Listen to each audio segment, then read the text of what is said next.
One of the lyrics says, how many roads must you and I travel? Things take the time they take. And that just, and for me, as I wrote those lyrics and as I sing those lyrics, I think about, it's not just one road. We take several roads in life. Like, right. And you may take a wrong turn, but it's okay. That's a road that you took. You may take a road that's a dead end and you gotta turn around and come back. But on the road, on this journey of life, there won't be just one road. It's how many roads must you and I travel. And even as we travel down those roads, we have to realize that even that means things just take time. Hey, what's going on, everybody? This is your man, Coach Toby J, and you are tuned in to the Changemaker Playbook podcast, the podcast where we believe if you shift your mindset, you'll shift your outcome. You hear that? If you shift your mindset, you will shift your outcome. Growth without change is impossible. And today on the podcast, I have a very special guest, very, very, very special guest. My man, my dude, international singer, songwriter, and he has a new single out as we speak. And today he is joining me to talk about his new single as well as his journey. So I want to welcome to the Changemaker Playbook podcast, my man, Stu. What's up, man? What up, man? What's up? What's up, man? How you feeling, man? How you feeling? Dude, I'm excited, man. I'm excited about this release. It's been a little bit coming, a long time coming, as they say.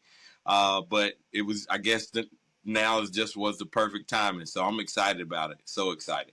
That's what's up. So tell the people where they can actually hear the new single, man. So you can download, stream, do both.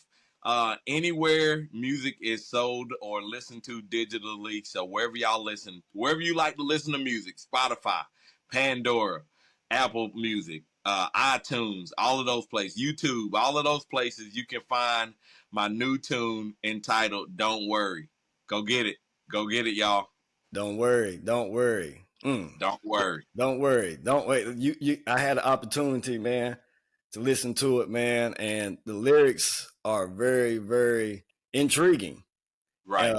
And I would definitely recommend all you guys to go out and listen to this new song, this new single that my man just dropped. You want to check it out.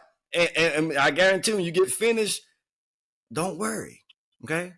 Listen to what the song is talking about. Don't worry. Meditate on it. Reflect on it. And don't worry. So, man, let me ask you this, man. We'll get into the song. We'll get into the actual song. But everybody don't know Stu, right? Everybody don't know Stu. So tell the people right now, you're a singer. You're a songwriter. But let's focus in on the songwriting part of it real quickly. Okay, let's do it. When did you realize that songwriting was part of your purpose, man? So it's funny because, like, I've been singing all my life. I sang my first song when I was 3 years old. My parents and they would just they knew that I had a gift of singing, and so it's funny. I love to tell this. Right? Say what? You remember what your first song was? I do remember what my first song. Really? I sang my first song. I was like 3. So here's the song that I sang, my first tune ever. It had the lyrics was, it had cocaine and crack in it.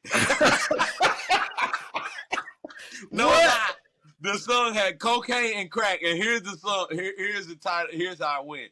It was like, you need to get up off of that cocaine, get up off of that crack, get yourself together, get your mind back. Can't you see for yourself what drugs are doing? That was my first tune, bro. No, what was you singing it at home or church? At church, I sang this in front of the church. Like, about cocaine and crack. Cocaine and crack. Drugs. Can't you see for yourself what drugs are doing? Which, I mean, the message of the song, but it's just funny, a 3-year-old singing about cocaine and crack. Right. And so all that to say, I learned very, very, very early, I was a singer. And went on this journey of becoming a better singer. And I consider myself a great singer. I put in work to sing, do what I do. And so I knew I was a singer, but the funny part is I happed up on becoming a songwriter. There was a time when I would go to these songwriting conferences and no idea where I was going. Just felt like I was supposed to be there. So back then they had Charisma magazine. I don't know if you remember the Charisma magazine. Like they used to be the big thing. Like anybody who was like it in the Christendom, like they was on the cover of Charisma magazine, or they were somewhere in there.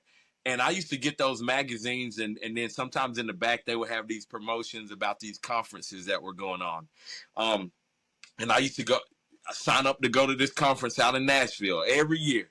Didn't no idea where I was going. And I would go sign up for these classes. They would have like 50 classes.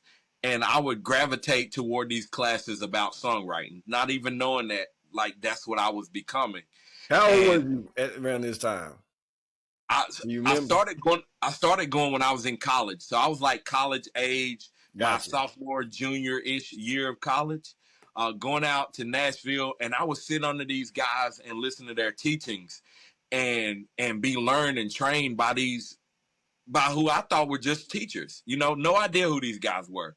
Come to find out, I'm sitting under people like a dude named Paul Balash, who wrote "Open the Eyes of My Heart." We all know that song, "Open the Eyes of My Heart." He wrote that tune. And then a guy named Jason Ingram, who has written so many countless hits, or been a part of so many countless hits in Christendom, Christian music. I remember sitting in a room with the lady who wrote Revelation song. Again, no idea who this lady was, but I'm sitting listening to her teach, and even hearing that story of how that song was written. That song was written 10 years before Carrie Job sang it, and it became like this big hit. 10 years old, the song was written, and then it like brought life to it. So I became a writer, not knowing I was a writer, but just feeling like this drive to be in these spaces and learn more about writing. And so like, I don't say any of that to brag, but I say it because like that was a part of my journey. Work was being put in to become a great writer, and I didn't even know it. It was like I was just being led that way. And yeah, so that's kind of how like my journey began as a writer, and now it's just me really continuing to write and listen, to what I want the world to hear, and what I think is just good, the heart of God. And just the heart of God, and also my heart for the people. So do you remember the first song you wrote? I do. I actually have the very first tune I wrote. I remember writing it on like a notebook, like a scrap notebook piece of paper. And to this day, I actually have the sheet of paper. It was like I think I wrote it on 3 pieces of paper. I have it in my possession.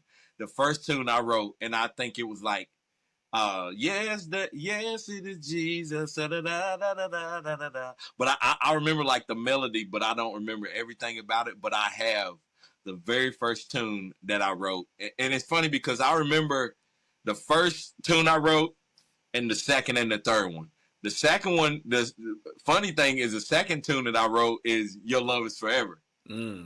Yeah, that's like either the second or the third one. And the funny story about that one is I was driving home from work, and I remember like getting this melody and these lyrics, and I'm like trying to find a way to write it out. And during this time, we didn't have the iPhone where you could do like the voice memo, so it was just like, I don't know what kind of phone I had at that time. I ain't gonna lie, but it wasn't no voice memo one. So I remember pulling over at this factory and like scouring through my car trying to find something to write on.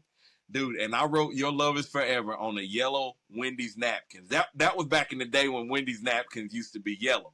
I don't know Right. what color they are now, I ain't but been I in wrote it Wendy's in a long time. right a good little minute. So I wrote the tune out. I pulled over and wrote the lyrics to "Your Love Is Forever," like word for word, just like it is today. I believe. I definitely wrote the chorus. So I will shout your love from the highest. I will declare your works in the nations. For you are mighty, never changing. Your love is forever. Your love is forever. And Yep. that tune was written on a yellow Wendy's napkin in the parking lot of a factory that made eggs or that packaged eggs or something. Yeah, On a bro. Wendy napkin. Yep, On a Wendy's napkin. yellow I don't have Wendy. that napkin anymore though. Lost it. Man, so what's some of the challenges, man? Like, I know there's people who they sing, and I know you come across people who come to you about songwriting. Man, what have you learned when it comes to some of the challenges to songwriting? Like One of the, why does it like seem like some people do it well, and then some people, I just keep singing other people's well, stuff. I think there's a few challenges. One of the things that I love to subscribe to is it's this phrase called Imago Dei, and that means it means created in the image of God. Hmm. Um, and and and and what I subscribe to, the belief that I subscribe to, we believe that we're made in the image of God, and one of those things about God is this creative ability. There's this Hmm. creative nature of God. And the thing that I believe is that we've all been gifted this creative ability of God that's inside of us. What the creativity looks like can differ, but we all have this creative ability. One of the things that I think is a struggle that we often buy into this negative belief is that I'm not creative. And it's Hmm. just hard for me to believe that about people because of the phrase Imago Dei, which Hmm. means we're made in the image of God. We're made in the image of a God that is created. So he breathed that into us. And so the one of the biggest challenges is believing that you're not creative. I tend to believe that you're creative and you just don't know it. And so it takes people like me and sometimes other creatives who, man, my goal is to convince everybody that they're creative. Hmm. Like I want you to realize that there's creativity inside of you. You just need somebody to wake it up, or you just need somebody to point it out and say, "Hey, uh, that's creativity. What you're doing, what you're thinking." Like that's creativity. You may think it's nothing, but that's creativity. And so when it comes to songwriting, when you believe that about yourself, you have to have people who will point out the lie and say, "Nah, bro, nah, sister, you creative." And a matter of fact, I believe you're a songwriter. I love to ask people that. Do you write songs? And they like, nah, I'm not a songwriter. And I'm like, do you want to become a songwriter? And if I hear any ounce of yes or now my goal is now to convince you that you're a songwriter. Hmm. Um, and for me, so another thing that used to be difficult for me as a songwriter or as a creative is what we call writer's block. And people experience writer's block, not just songwriters, but creatives. Period. Like you could be a potter, Books. and You you can be can writing a book. right, and you can all experience this writer's block. I used to experience writer's block, but I don't experience writer's block anymore because I have a secret. And it's the same secret that I use when I talk to creatives who believe that they are who want to be creative, but they have this negative view that they're not creative. Hmm. I believe that my writer's block is eradicated by one thing: conversation. Hmm. And so I'll get people to talking, and I'll start listening to what they say, and I'll jot down like maybe not the full conversation, but I'll jot down ideas or thoughts from what they say, and I'll read back, hey, this is what you just said. What you just said is a song. What you just said is a lyric. What you just said is an idea. And so for me, anytime that I feel like I'm hitting some form of a wall, I just go to conversation, man. I'll either have a conversation with a friend, and guess what? They've just joined a writing session with me, and they had no idea. And also, I ain't got to pay them. I don't got to pay them no revenue for for the creative idea, man. And so, like, Let me ask you this real quick. So, like, when you talking about creating, is there a particular time that you feel like it's better for you to create? Like, do you feel like you need to be in a particular like atmosphere, or your mind got to be, or you need to be in the bathroom, the shower, you need to be in your car, you need to be, I mean, like, is there a particular space that you feel like you have to be in order to create? Here is, I got a few answers for that. One of the things that I learned from Paul when I sat under his teaching, the very first thing that he said as a creative, as a writer, he said to always keep your antennas up. And what that means is the moment you feel inspiration, the moment you feel inspired, don't overlook it as, that's just, that ain't really nothing. That ain't anything. So I always keep my antennas up. Like the moment I'm inspired, and anybody that's friends with me knows that the moment that I can be on stage, and if I hear a melody or somebody's praying or somebody's preaching, and I feel like that moment of inspiration based on what they said, I will grab my phone and I will go to my voice memo notes or my notepad, and I'll jot down. Because what I want to do is, we often speak about being a good steward, and sometimes we think that means being a good steward of money. But for me, I want to be a great steward of creative ideas, which means I don't let the creative moment or the creative inspiration or the moment of inspiration pass me by without like noting it, voice memoing it. Here's a story that I'll tell, that I always tell people. Why I've learned to like be very like, I don't play when it comes to like writing down those creative ideas. I remember this one time I was asleep in bed, and like in my dream, I'm at the back of a church and I see this lady up front and she's singing this tune, and it's like mesmerizing. It's something that like, I know even in my dream, I knew it was something that I had never heard before. And in my dream, like I felt like the Holy Spirit saying, you should wake up and you need to record this, like record what you are hearing right now. And in my dream, I'm saying like, no, I just want to stay asleep and I want to just listen to this tune because it's captivating. And needless to say, I did not wake up and record it. I stayed in the dream listening to this beautiful tune. And when I woke up, I couldn't remember one thing about, I couldn't remember one melody, one lyric about that tune.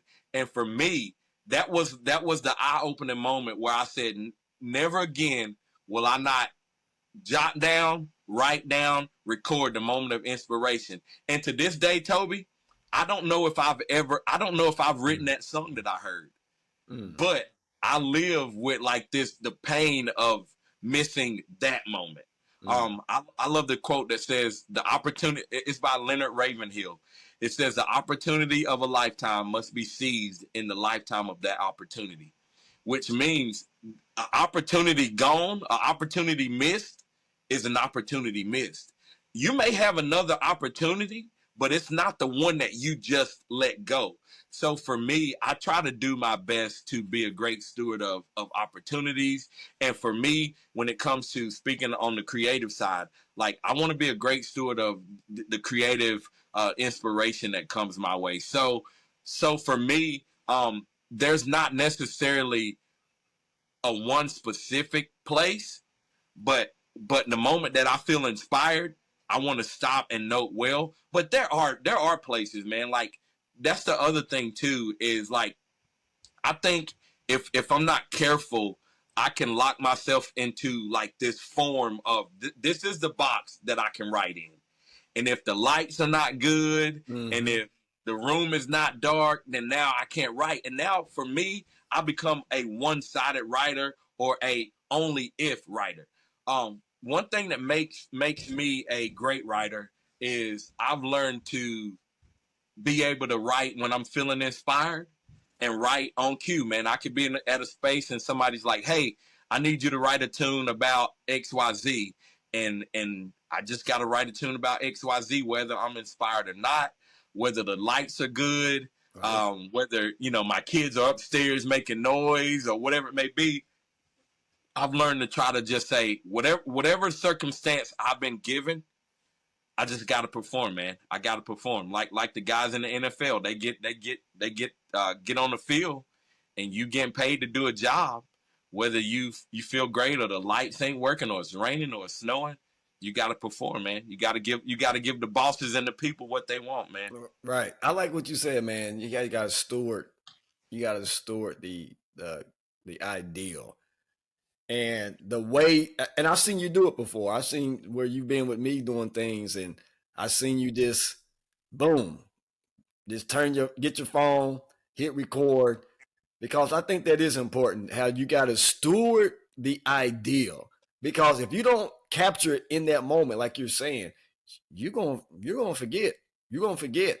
And I do agree that opportunity, you may have missed the opportunity, but the thing is, somebody else might pick up on that opportunity. So the thing is, the tune you heard in your dream, you never know.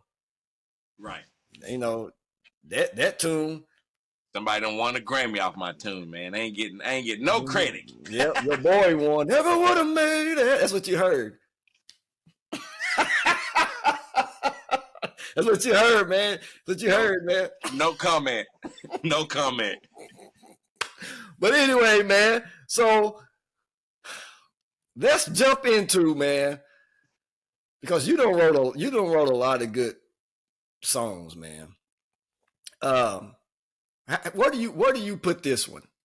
If I had to ask you that question, the one that you just released, man, I know it's the newer one, but like, where would you put this particular song? I think the bait is to try to rank the tunes you wrote, and here is what can be it can be problematic to you as a creative, because now I'm chasing the ers, right? The ers. Let me make a better tune. Oh, y'all can't y'all can't wait. I can't wait to release this one. It's gonna be but you thought the other one was good? Nah, right, man.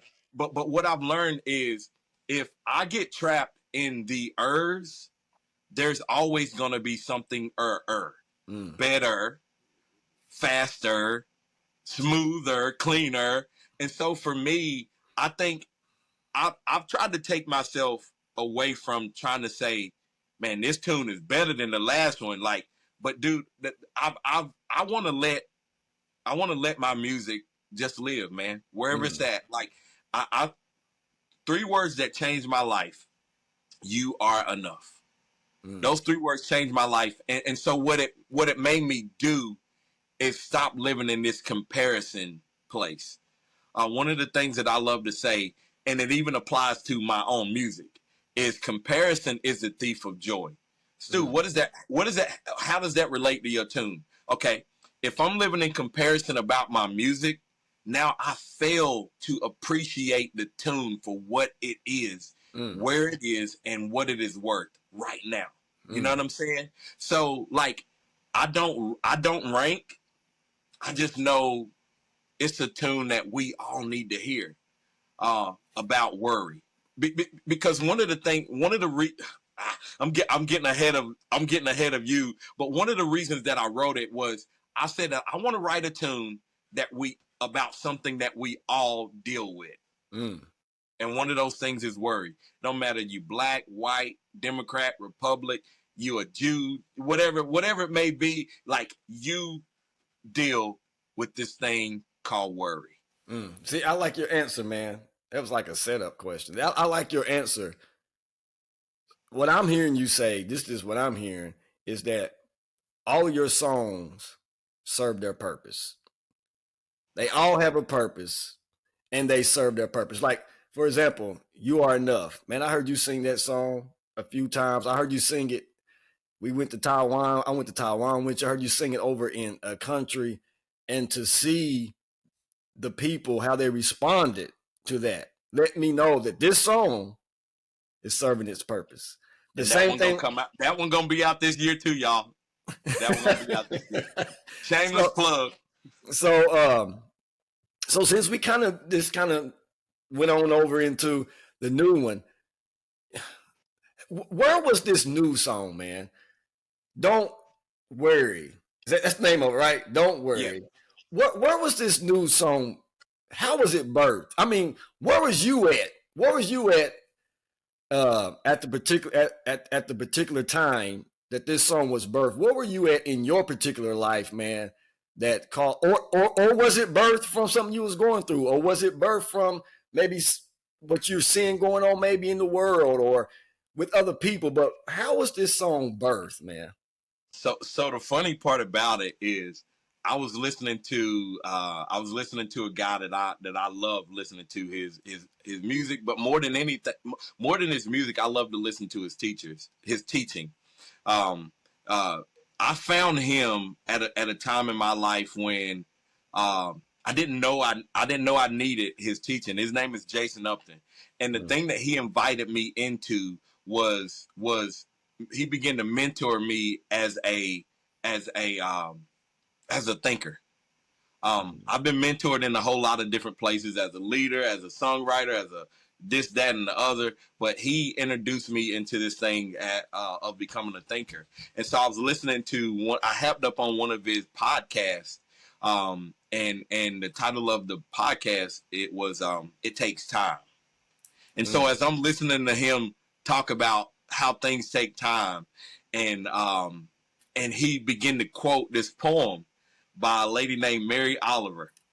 And the poem is super simple. And if you listen to the latest release, it actually has the poem as one of the tracks. So you have the Don't Worry track, and then you have the Don't Worry, the spoken word. And it's the exact poem that I was listening to, and it's by the person who I heard speak it.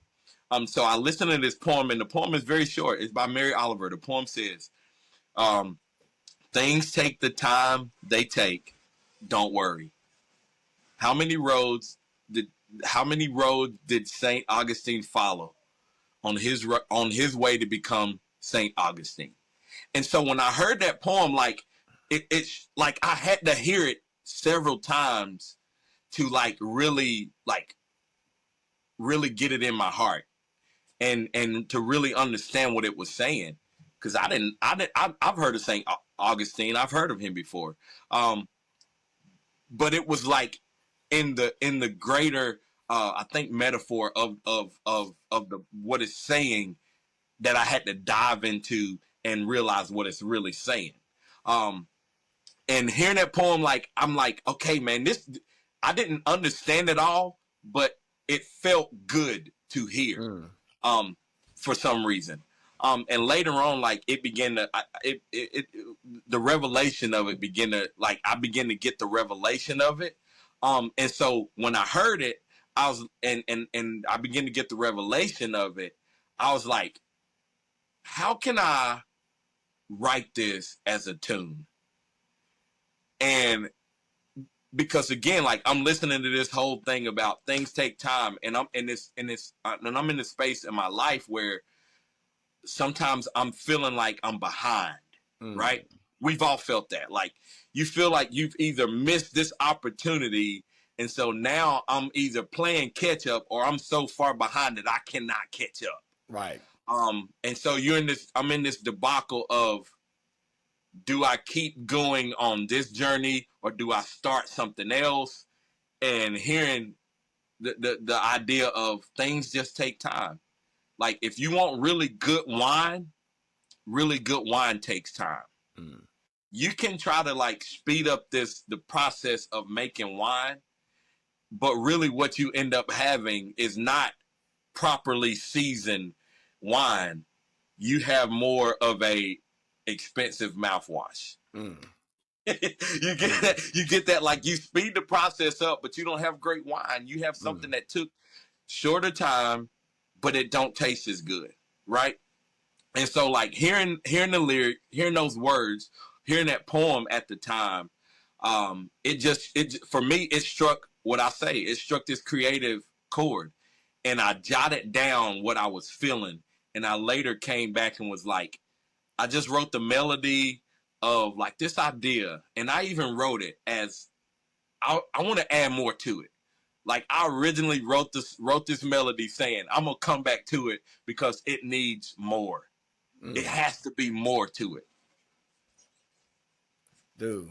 So let me ask you this.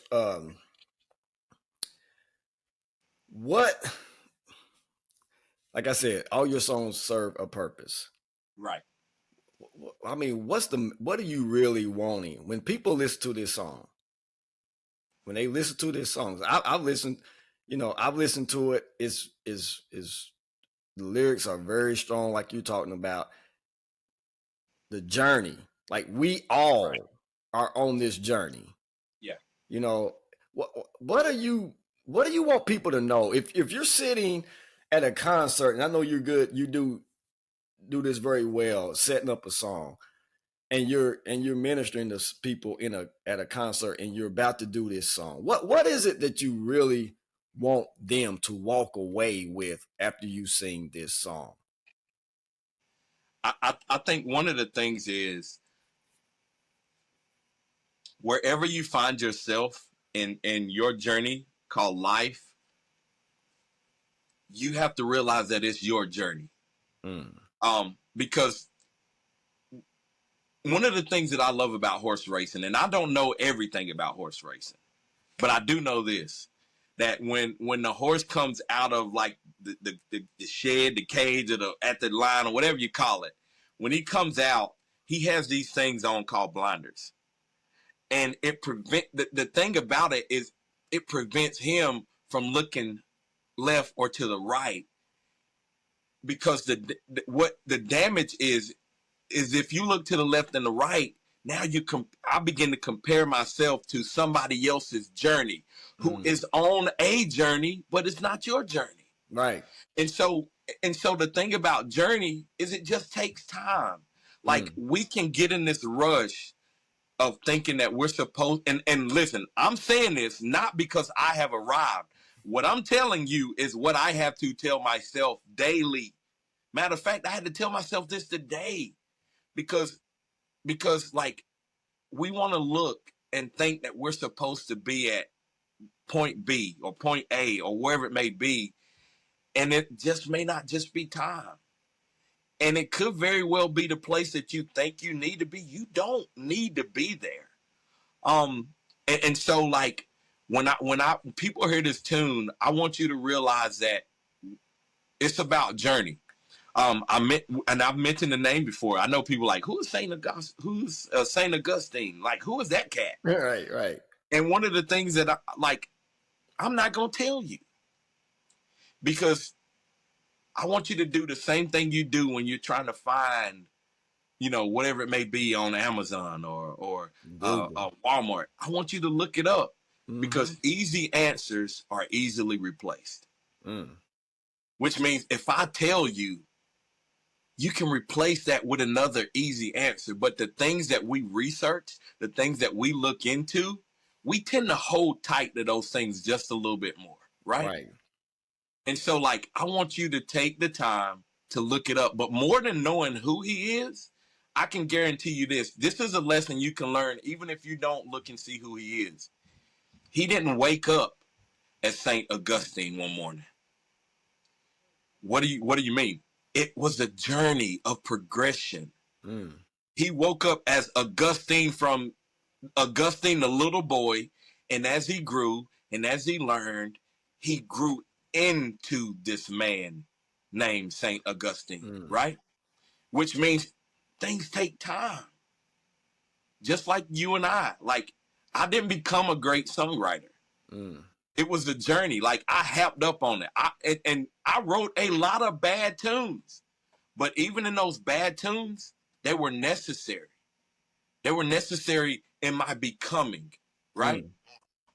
I didn't just grow. I like, even as a weightlifter, you don't just lift 100, like whatever your max is, 235. You don't just lift 235. Right. Like there's a journey of, man, I'm struggling on 60, you know? Right. And that's interesting. That's a good example, analogy. Because I know I go to the gym off and on, and you're right, man.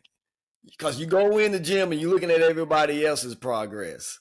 Right. You know, you look at the person beside of you, especially when you bench pressing, right. Or you might be doing some squats, and you look at the person beside of you. You see a female beside of you, like putting in work. You got 245s on there. Right. And you ain't been to the gym in a long time. And you try to like, if she can do that, I know I can do. And you get on there and embarrass yourself, man, hurt yourself because you wasn't in a position. You hadn't progressed up to that 245s on both sides, man. Right. And so you got to be comfortable with where you currently are right now, because, man, you said something a while ago, and it's on a shoebox that I'm actually looking at, to be honest with you, my setup here. It was the journey of progression. The journey of progression, man, is that you got to, number one, enjoy the journey. Come on, man. And then number two, you have to learn in this process called progression. Because if you're not learning nothing, then you don't have nothing to build on. And so even like in your own life, this been around you, I've seen you progress. I've seen you learn. You learn and you apply. You learn and you apply. And then next thing you know, you done got better. You're growing. Right. You're changing. This didn't work. You're not afraid to say, hey, man, let me try this. Let's try it this way. You know what I'm saying? So one of the biggest things I also have learned in this journey is the fear to change. You know what I mean? Like the fear to change, and then the fear to step out of your comfort zone. And you stay in the comfort zone. What would you tell people when it comes to worrying as it relates to changing, as it relates to stepping out of a comfort zone? Because most time we stay in a comfort zone simply because of what you're talking about, simply because we're worried about what's outside of the comfort zone, or we're worried that if I step outside the comfort zone, it may not look like this person over here that stepped outside their comfort zone. Like you said, you keep comparing, and you're thinking that when you step outside the comfort zone, it's going to look exactly the same way. The timing is going to be, if I do the formula, like you can go somewhere and they can give you A, B, C, D, E, and you're doing A, B, C, D, E, but yet it seems as if the timing, is not the same as the person who gave you A, B, C, D, E. Well, one of the lyrics in the tune, my newest tune, Don't Worry, which y'all need to go out and get. One of the lyrics says, how many roads must you and I travel? Things take the time they take. And that just, and for me, as I wrote those lyrics and as I sing those lyrics, I think about, it's not just one road. We take several roads in life. Like, right. And you may take a wrong turn, but it's okay. That's a road that you took. You may take a road that's a dead end, and you got to turn around and come back. But on the road, on this journey of life, there won't be just one road. It's how many roads must you and I travel. And even as we traveled down those roads, we have to realize that even that means things just take time. I love this story of a blind priest named Father Larry Gillick. And the story is like he he does these retreats where he brings people into, let's call it a silent retreat. And one of the stories is that in this silent retreat, he brought some people in, and it was a new retreat center, and he didn't know his way around the center, right? He didn't know his way around the new building. And when he comes into this new room, because he had never been there before, he runs into the wall, walking in. And it's this group of worship leaders from all over the world, all over the country. And he runs into the wall because he doesn't know his way around. And as he tries to make his way to the podium, he hits his head on the lamp, like on the lamp that's on the side of the wall. And these worship leaders, like, they're struggling. Should we help him? Should we not help him? And they're like torn, because they're thinking, like, if we help him, it may feel like disrespectful. But he finally finds his way to the podium, and the next thing that happens is he says, things take the time they take. Don't worry. How many roads does St. Augustine follow on his way to become St. Augustine?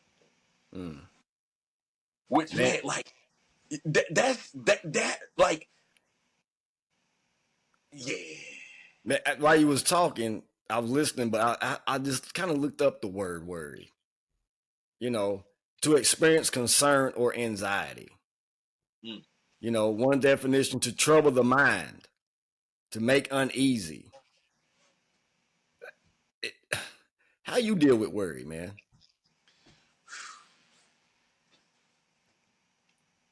Dude, I think I wish there was just one way, or it was like, I do this one thing and I'm good. Right. But that ain't how it works, man.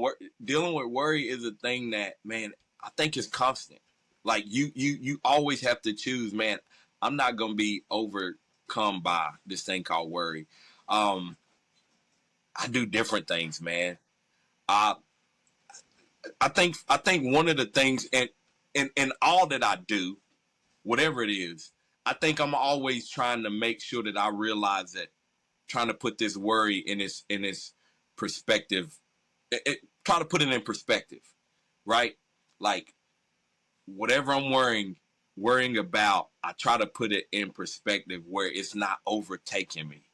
You know what I'm saying? I may be worrying about a bill or this, that, and the other, and at some point, like, maybe I'm wrong, maybe I'm not. I get myself, like, either I got it or I don't.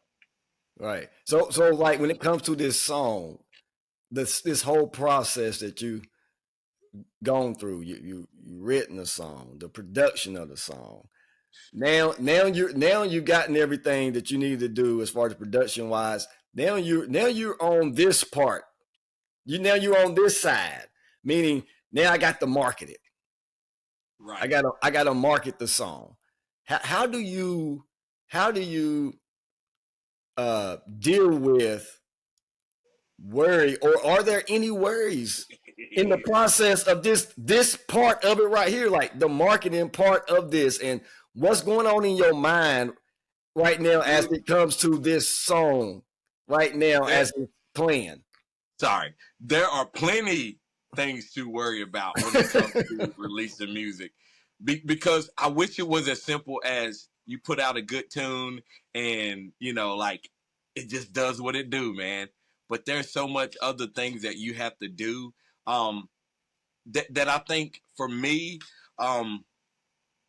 trying to figure out, like, either connecting with people who are good at the things that I'm not, so I don't have to worry about, hey, man, like, how do I get this song on the radio? Well, now I gotta worry about trying to reach out to people, and I'm adding, like, this extra stress when there's people who can do that, or just realize that, hey, man, I'm just gonna shoot this tune. I'm not gonna go for radio. I'm just gonna shoot it out, like, stream it. I'm gonna try to stream it, and then, like, even with that, like, okay, I need some content. Oh, now I got to do all the content myself. I got to try to buy me a camera. I got to try to get me a program. Dude, I try to connect with people who can do that stuff.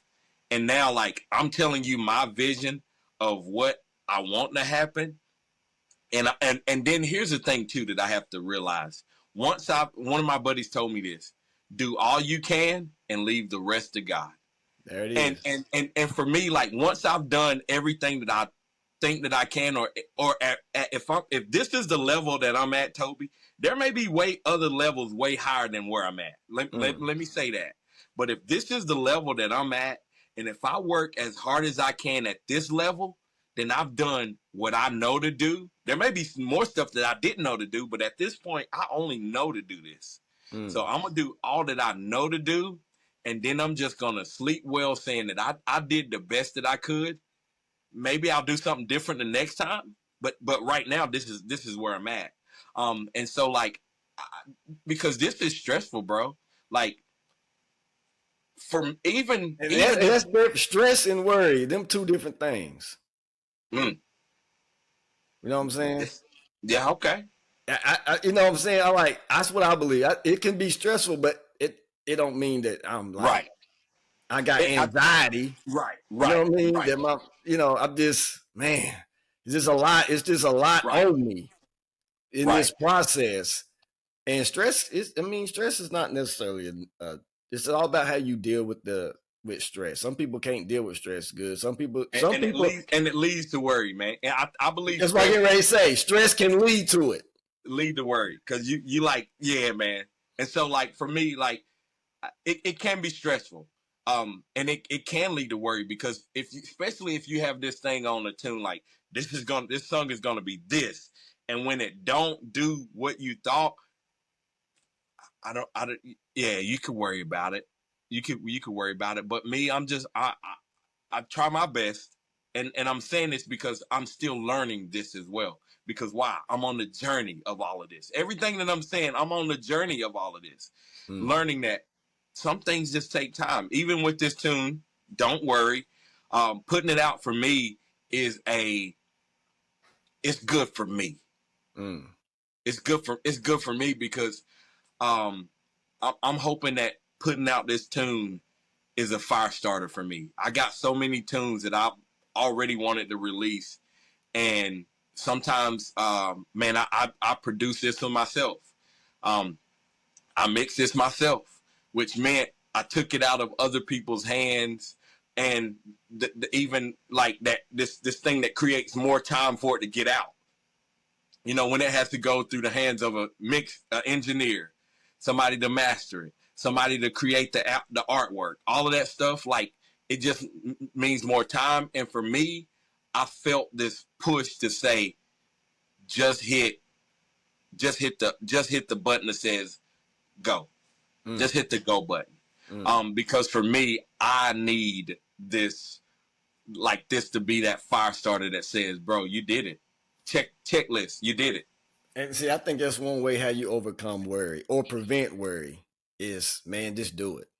Just do it. Because you can sit there in your mind and just worry yourself completely out of an ideal, worry yourself completely out of doing something, instead of just saying, okay, man, let me just start somewhere.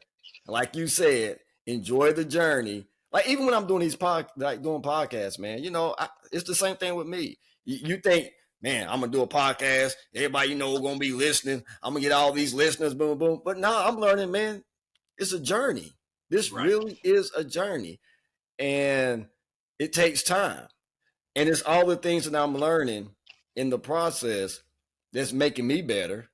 I didn't doing interviews, like doing these type things. It's made me, the more I do, the better I get. Yeah. Right. And so I think you're right. Is that sometimes you just, especially if you're listening to us right now, if you got an idea in your head, or you doing a project, you working on a project, man, just start.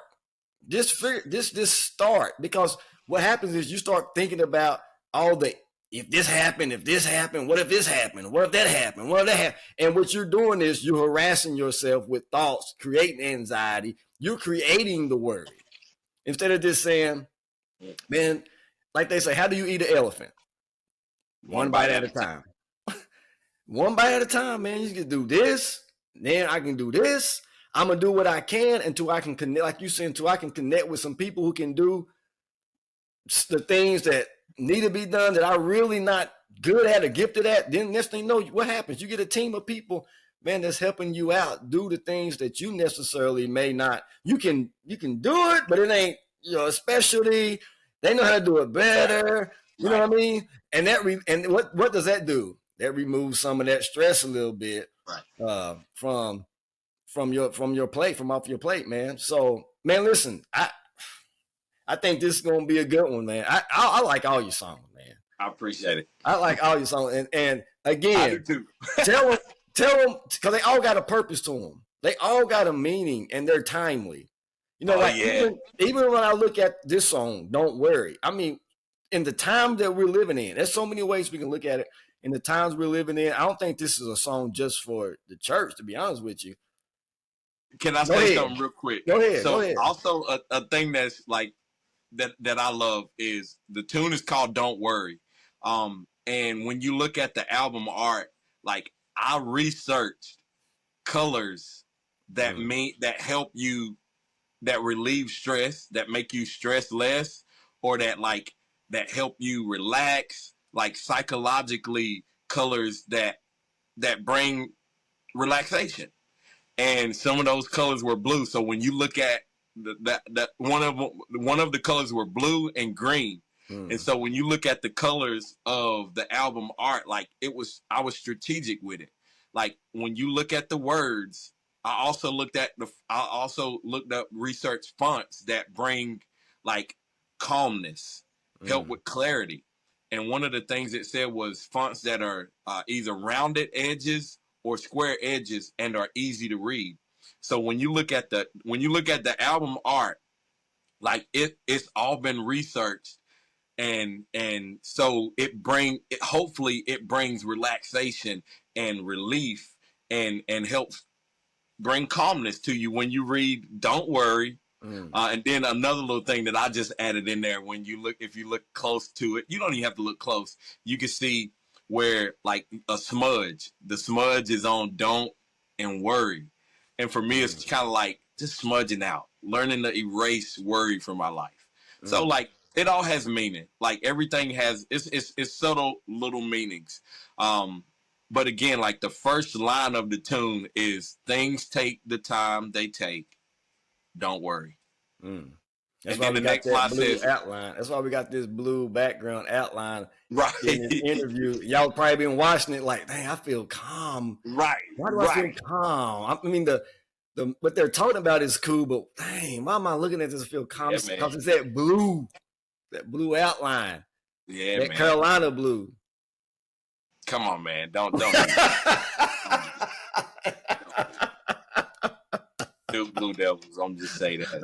Just clear the air with that, man. No, man. But again, man, tell them where they can hear the song again, man. So let me say one more lyric. Another line that I really like. So you got the first line says, "Things take the time they take. Don't worry." And then the next line says, rushing them never makes sense. Things just take time. So, man, you can find my new tune, "Don't Worry." It's on all digital outlets. It's everywhere. Wherever you like to listen to music, you can find it. So if you type in "Don't Worry," and you may have to type in Stew, STEW, and you'll find me, man. You'll find my music. We may even have links to wherever you're listening to this music at. We may have some links to it, so it may be down below or in the comment section. So you can find it anywhere. Musically, "Don't Worry." Type in Stew, STEW, or it may be in the comments below or attached to here, man.